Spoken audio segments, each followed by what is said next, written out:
이 시간 함께 은혜 받으실 하나님의 말씀 누가복음 7장 36절로 50절까지 말씀입니다.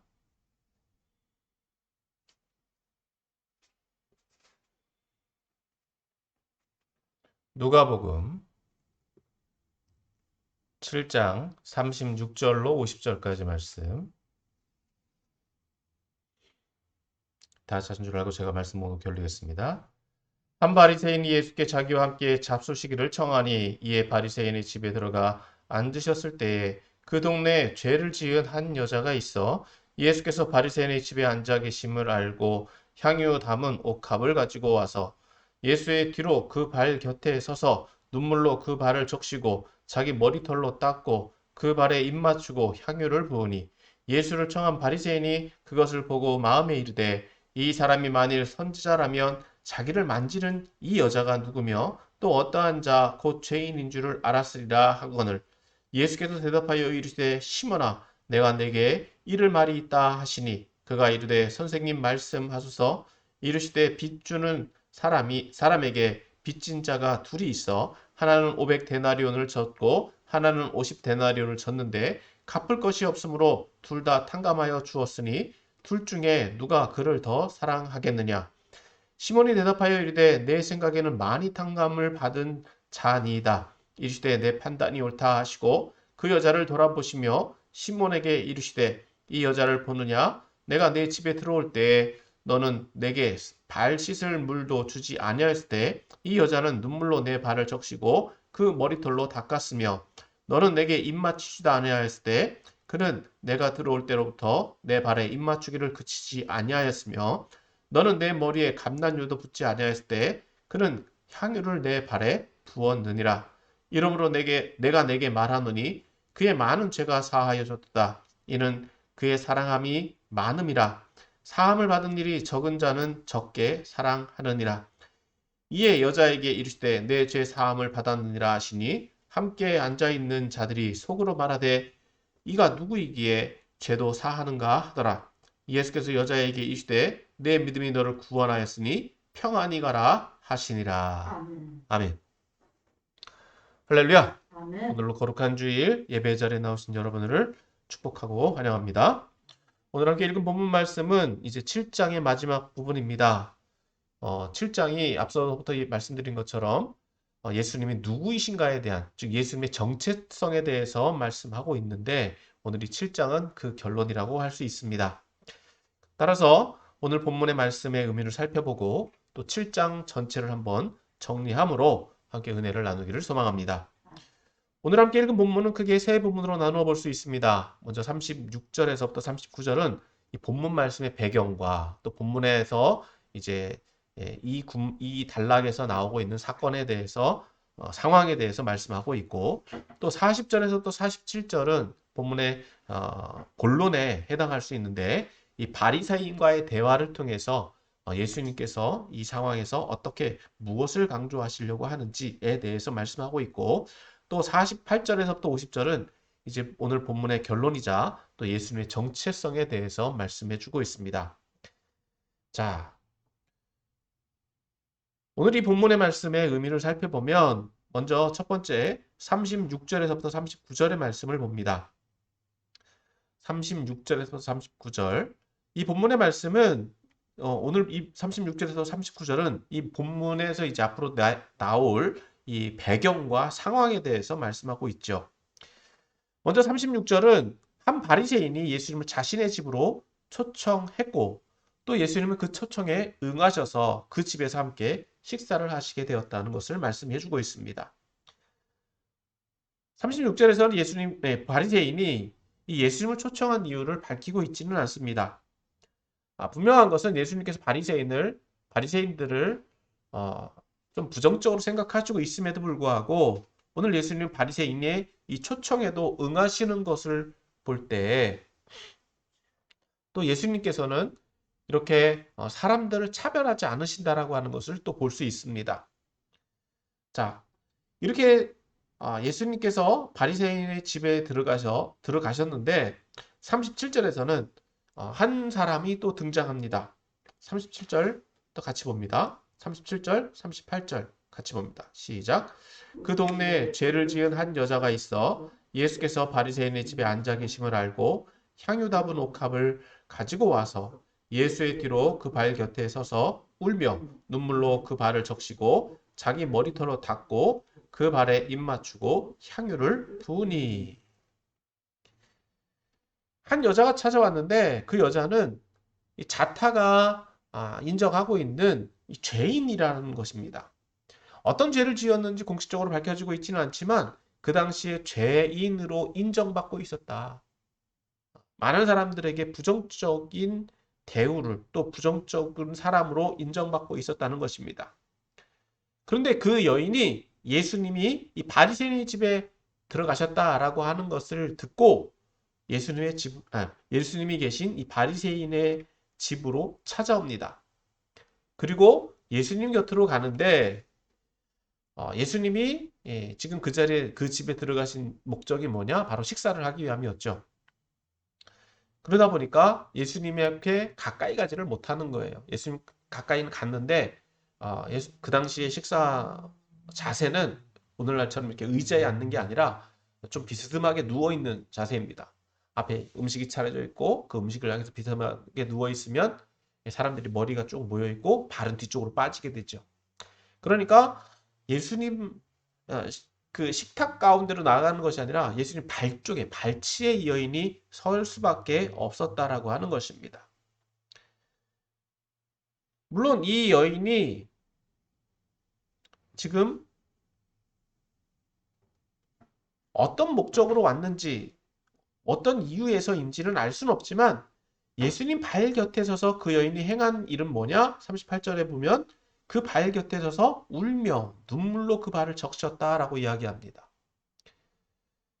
가까이 가지 못하고 발치에 앉아서 예수님 발을 어루만지는데 그가 어떤 감격과 감동의 눈물로 그 발을 적시고 있다라고 하는 것입니다. 그러면서 그 적셔진 발을 자신의 머리털로 닦고 있다. 즉 예수님을 굉장히 존경하고 또 굉장히 높이고 있다라고 하는 것을 상황적으로 볼 수 있다는 것입니다. 더 나아가서 그 발에 입 맞추고 그 발에 향유를 부었다. 원래 향유를 붓는 행위는 이 두 가지 행위로 볼 수 있죠. 원래는 머리에 붓는다라고 하는 건 그 위임과 또 존경의 표시로 할 수 있고 또 그 당시에서는 이 자녀들이나 부인이 이 바깥에서 다닌 이 남편이나 또 존경하는 사람을 위해서 향유를 부어서 발을 닦아주는 이 행위들이 있었는데 이 여인이 지금 예수님을 그렇게 존경하고 감격하고 감동함으로써 예수님에게 그러한 대우를 해주고 있다라고 하는 것입니다. 자, 이제 39절에서 보면 바리새인이 그러한 행동을 하는 것을 여인이 그렇게 행동하는 것을 말리지 않았죠. 말리지 않으면서 자신의 집에서 그런 행위들을 일어나는 것들을 보고 있으면서 이 바리새인이 어떤 마음이 들었느냐? 39절은 이렇게 말씀하고 있습니다. 예수를 청한 바리새인이 그것을 보고 마음에 이르되 이 사람이 만일 선지자라면 자기를 만지는 이 여자가 누구며 어떠한 자 곧 죄인인 줄을 알았으리라 하거늘. 여기서 볼 수 있는 것처럼 이 바리새인이 예수님을 어떻게 생각했는지를 어떻게 생각하고 있는지를 알 수 있다는 것입니다. 즉 예수님을 그냥 일반 선생님 정도로만 여기고 있다라고 하는 것이죠. 그러니까 예수님이 선지자다라고 한다면 자신을 만지는 자가 누구다, 누구일 거다, 누구냐라고 하는 것, 누구이다라고 하는 것을 안다라고 하는 것이죠. 즉 죄인이다라고 한다면 자신을 못 만지게 할 것이 아니냐. 즉 바리새인의 선입관으로는 죄인을 부정적으로 생각하고 그 죄인들과의 교제를 허락하지 않는 것. 즉 그러한 상황에 있다라고 하는 것을 그러한 상황에 있을 것이다라고 하는 것을 바리새인은 상정하고 있다는 것이죠. 자, 오늘 이러한 바리새인의 생각을 예수님께서 알고 계셨는지 그 당시에 어떻게 알고 있었는지 이 누가는 밝히고 있지는 않습니다. 하지만 이러한 바리새인의 생각을 예수님께서는 알고 계셨다라고 하는 것을 이제 다음 단락에서 보면 알 수 있습니다. 두 번째 우리가 살펴보게 될 단락은 40절에서부터 47절, 즉 바리새인과의 대화를 통해서 바리새인을 교훈하시는 예수님을 발견할 수 있습니다. 먼저 40절에서는 예수님께서 바리새인에게 말씀하십니다. 40절 말씀 봅니다.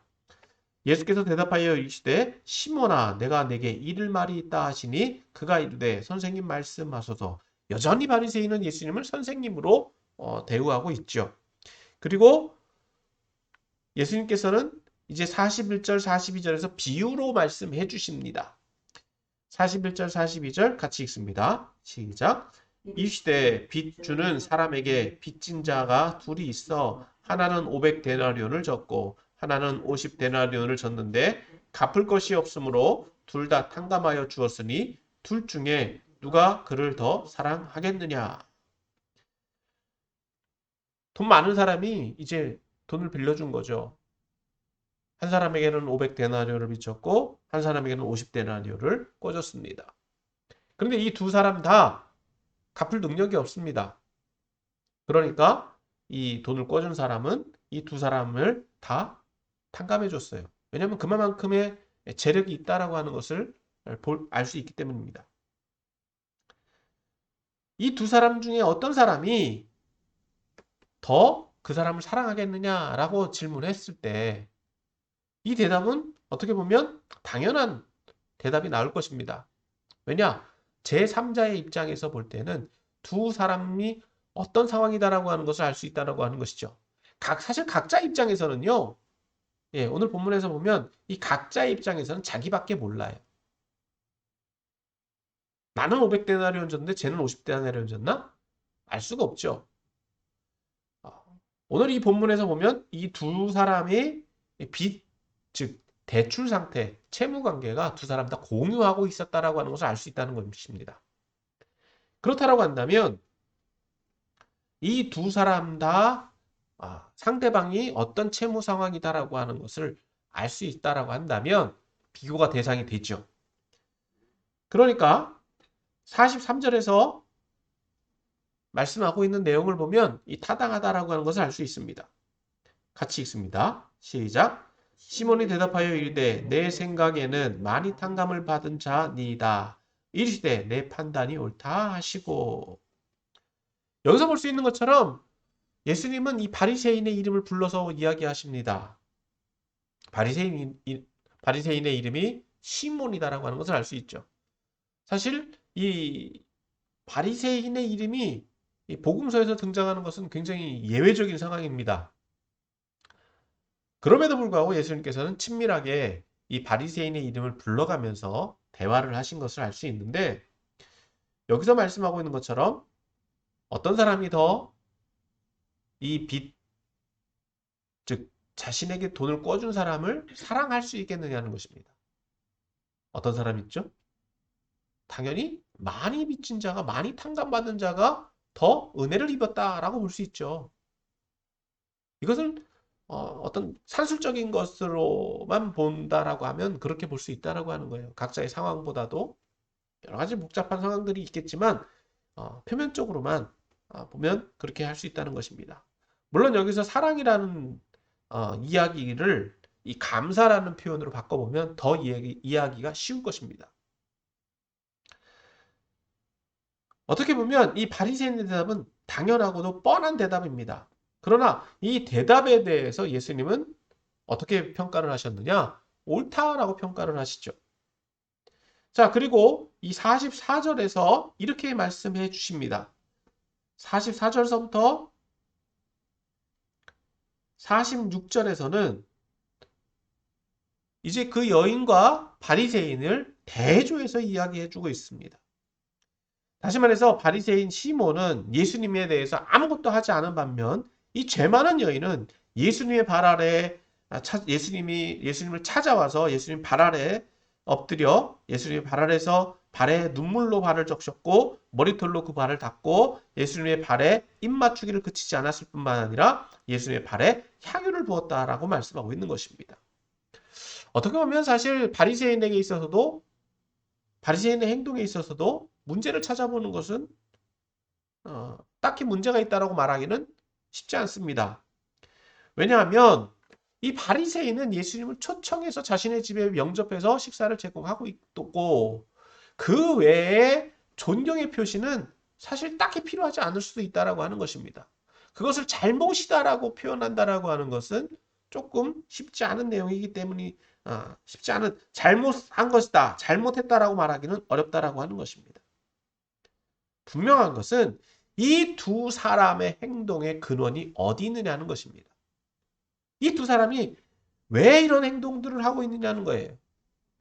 이것에 대한 평가를 예수님은 47절에서 말씀해주고 있습니다. 47절 같이 봅니다. 시작.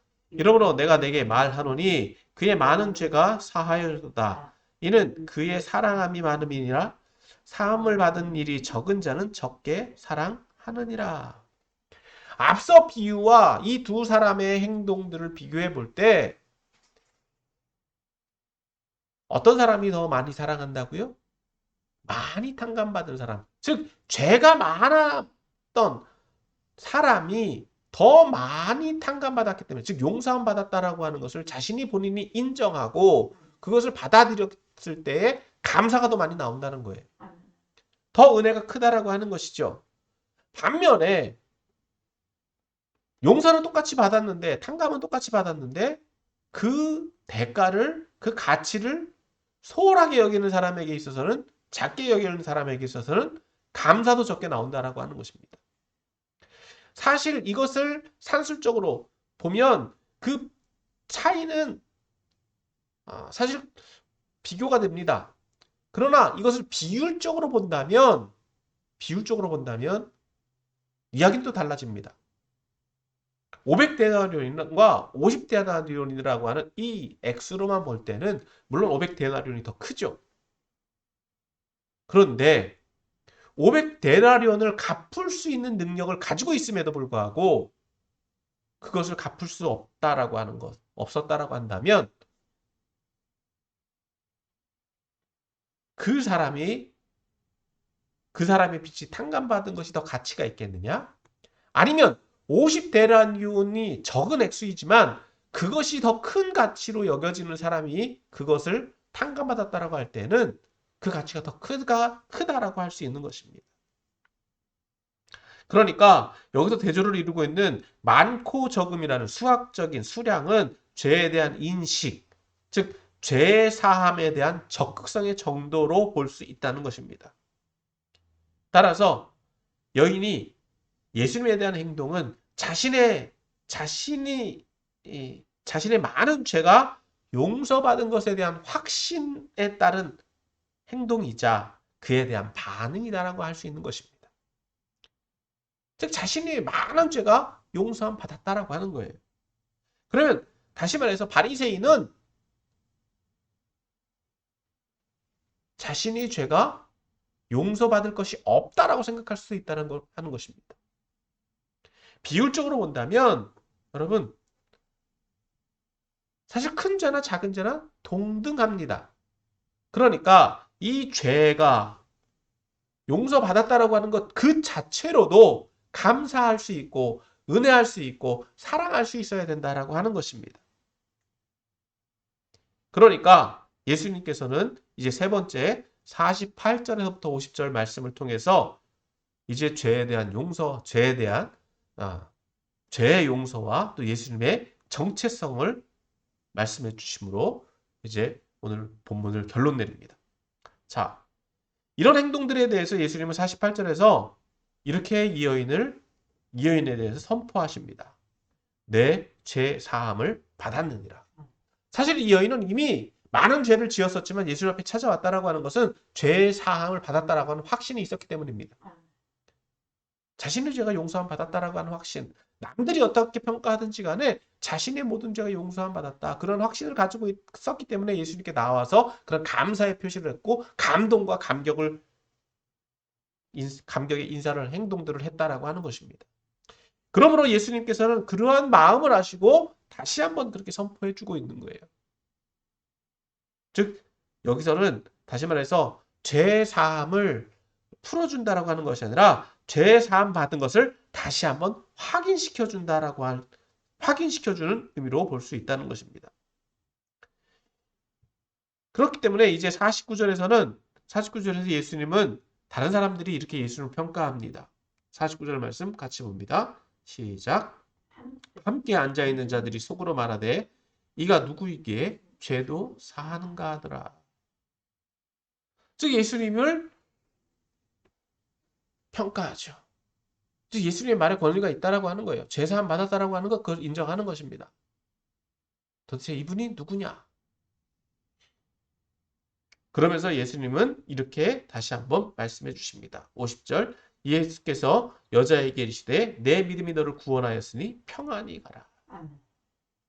즉 그가 이 여인이 죄사함 받았다라고 하는 확신, 죄사함 받은 근거는 어디 있느냐? 바로 그 여인의 믿음에 있다라고 하는 것입니다.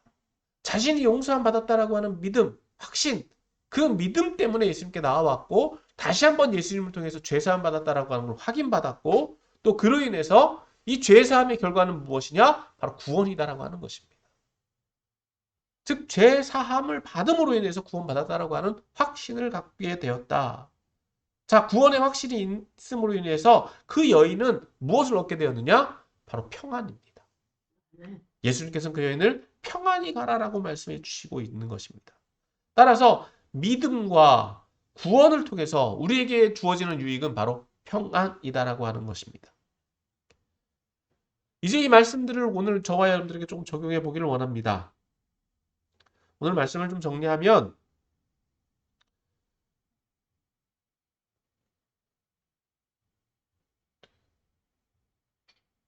오늘 본문은 이제 크게 전체 7장 전체를 한 단락으로 보아야 합니다. 앞서 1절에서부터 17절에서는 예수님의 권위에 대해서 이야기를 하고 있고 또 예수님이 현재 어떤 분이신다라고 하는 것에 대해서 말씀해 주고 있고 오늘 본문은 결론적으로 예수님이 누구냐, 어떤 능력을 가지고 계신 분이냐라고 하는 것에 대해서 말씀해 주었다는 것입니다.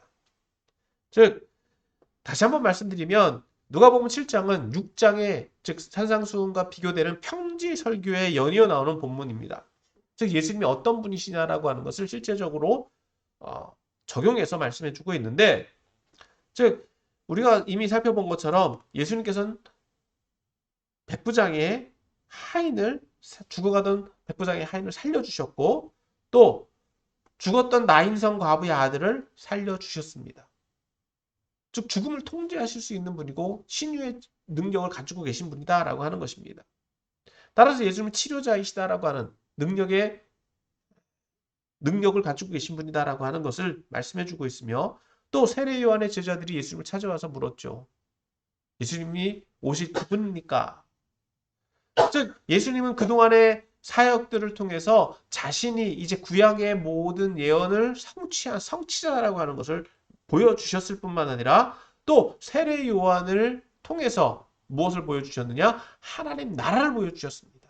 하나님 나라에서 어떤 사람들이 인정받는 사람이냐? 누가 하나님 나라에 들어가는 사람이냐라고 하는 것을 보여주셨습니다. 결론적으로 오늘 본문에서는 예수님은 죄를 사해 주시는 구원자이시다라고 하는 것을 결론적으로 말씀해 주고 있다는 것입니다. 그럼 예수님이 이런 죄의 문제들을 우리의 영적인 문제들 그러한 구원의 능력을 구원의 길을 제시해 주고 그 길을 걸어갈 수 있도록 해주시는 분이다라고 하는 걸 오늘 본문은 말씀해 주고 있는데 그럼 오늘 저와 여러분은 어떻게 해야 되겠느냐 하는 것입니다. 오늘 본문에서 살펴본 것처럼 두 사람을 만나볼 수 있죠. 바리새인과 죄 많은 여인.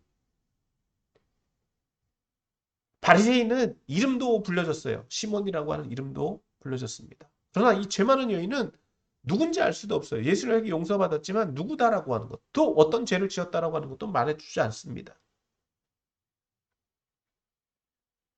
바리새인은요, 예수님을 존경해서 예수님을 초청해 드렸습니다. 예수님 선생님으로 극진히 대접해서 예수님과 함께 식사도 할 수 있었습니다. 그런데 바리새인의 한계는 거기까지예요. 뭐냐? 예수님을 알고 예수님을 따를 수는 있습니다. 예수님의 가르침도 배울 수는 있습니다. 그런데 예수님에 의해서 그의 문제나 그가 처한 상황들은 바뀌어지지 않는다고 하는 거예요. 즉 예수님을 받아들이지 않는다고 하는 것입니다. 그것이 바리새인의 한계입니다. 이에 반해서 예수님을 찾아왔던 이 여인은요. 죄의 문제, 죄를 가지고 있었지만 자타가 공인하는 죄인입니다. 온 동네 사람들이 이 여인이 죄인이다라고 하는 걸 알아요.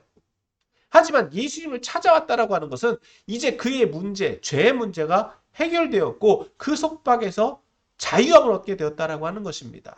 더 이상 이제 그 여인은 죄인의 삶을 사는 것이 아니라 변화된 삶을 산다라고 하는 거예요. 바뀌어진 삶을 산다라고 하는 거예요. 다시는 이전과 같은 삶이 아니라 다시는 그 삶을 살 수 없는 예수님 앞에 나온 삶, 구원받은 삶을 살 수밖에 없다라고 하는 것입니다. 이제는 예수님을 따라서 예수님을 이미 주신 평안의 삶을 살아간다라고 하는 거예요. 자, 오늘도 본문에서 보면 한 가지 또 우리가 곱씹어볼 것이 있습니다. 예수님이 지금 누구 집에 계시냐는 거예요. 바리새인의 집에 들어갔지만 이 바리새인은요. 예수님에게 식사만을 제공했습니다. 인간적으로 됐다고 하는 거죠. 그런데 문제는 거기까지라고 하는 거예요. 예수를 믿지 않습니다. 예수님을 손님으로만 받아들이고 있다라고 하는 거예요. 대신 이 여인은 어떻게 했습니까? 예수님을 인격적으로 받아들이고 예수님을 존경하고 예수님을 믿었다라고 하는 거예요. 자신의 집이 아니지만 마치 이제 자신의 집의 주인처럼 주인보다도 더하게 예수님을 섬기는 자세가 되었다라고 하는 것입니다. 오늘 과연 저와 여러분들의 예수님을 믿고 따르는 방법은 태도는 어떠한 모습이냐라고 하는 것입니다. 그래서 예수님을 그냥 섬긴다라고 하는 예수님 그냥 식사만 하고 가십시오라고 하는 형식적인 삶을 살고 있습니까? 물론 그것도 잘못됐다? 나쁘다라고 말하기는 쉽지 않습니다. 그러나 문제는 예수님을 믿고 따른다라고 하는 것은 그의 삶이 바뀌어야 된다라고 하는 거예요. 믿는다라고 하는 것, 자신이 죄인임을 깨닫고 인정하고 용서함 받은 것, 아니 죄 사함을 받았다 하더라도 예수 앞에 또 나와서 자신의 죄를 자복하고 또 용서해 주신 것에 대한 감격과 감동이 있어야 된다라고 하는 겁니다. 예수님이 죄 사함의 확증이 있을 때까지 그냥 입술로 내가 잘못했습니다 말한다라고 해서 끝나는 것이 아닙니다. 회개라는 것은요. 죄 사함에 대한 확증. 오늘 예수님이 이 여인을 통해서 말씀해 주신 것처럼 내 죄 사함을 받았느니라. 너의 믿음이 너를 구원하였느니라.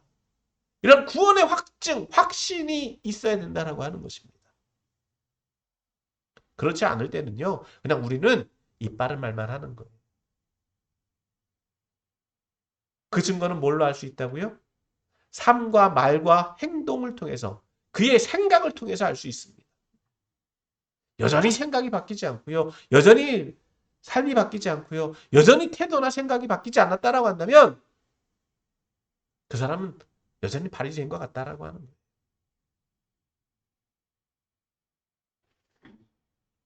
나를 뒤집어 엎어야 됩니다.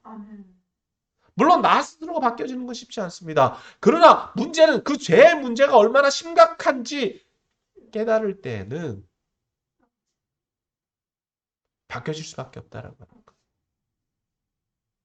앞서 기도하신 것처럼 우리의 죄의 문제가 얼마나 심각한지를 깨달은다라고 하는 거예요. 그걸 깨닫지 못하면 말뿐이에요.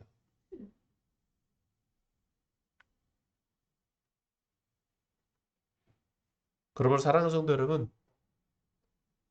내가 예수님 지금 어떻게 믿고 있는지 돌이켜봐야 될 줄 믿습니다. 그냥 밥만 드시고 가세요라고 하는 그 정도 수준인지, 아니면 나의 모든 것들을 다 바쳐서 있는 힘껏 최선을 다해서 나의 삶을 바꾸기 위해서 애를 쓰고 있는지, 내 삶의 행동과 태도와 결과가 그것을 말해주고 있습니다. 다시 말해서 믿음은 보인다라고 하는 것입니다. 결론을 맺습니다. 오늘 본문 말씀은 7장의 마지막 부분입니다. 따라서 예수님이 어떤 분이시고 예수님을 우리가 어떻게 믿고 어떻게 따라야 되는지에 대해서 말씀해주고 있습니다. 정리하면 예수님은 구약 예언의 성취자이자 하나님이 우리를 위해서 이 땅 가운데 보내신 임마누엘의 하나님이십니다. 더 나아가서 우리의 죄의 문제들, 죄를 용서해 주셔서 우리의 죄를 용서해 주심으로 우리가 용서함 받은, 즉 구원의 확신을 주시는, 구원의 길을 제시해 주시는 구원자이시다라고 하는 것입니다.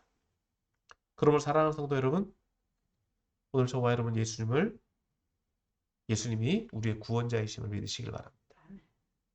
그리고 그 구원자이신 것을 믿고 그 가치, 앞서 말씀드린 것처럼 나를 구원해 주신 것처럼 내 목숨값이잖아요.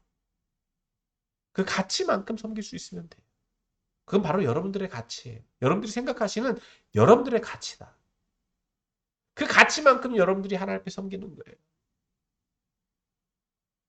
그 가치만큼 여러분들이 하나님 앞에 나아오는 거예요. 그 가치만큼, 여러분들의 가치만큼. 그에 걸맞는 삶을 삶으로 하나님의 하나님께 영광을 돌리시기를 예수님의 이름으로 축원합니다.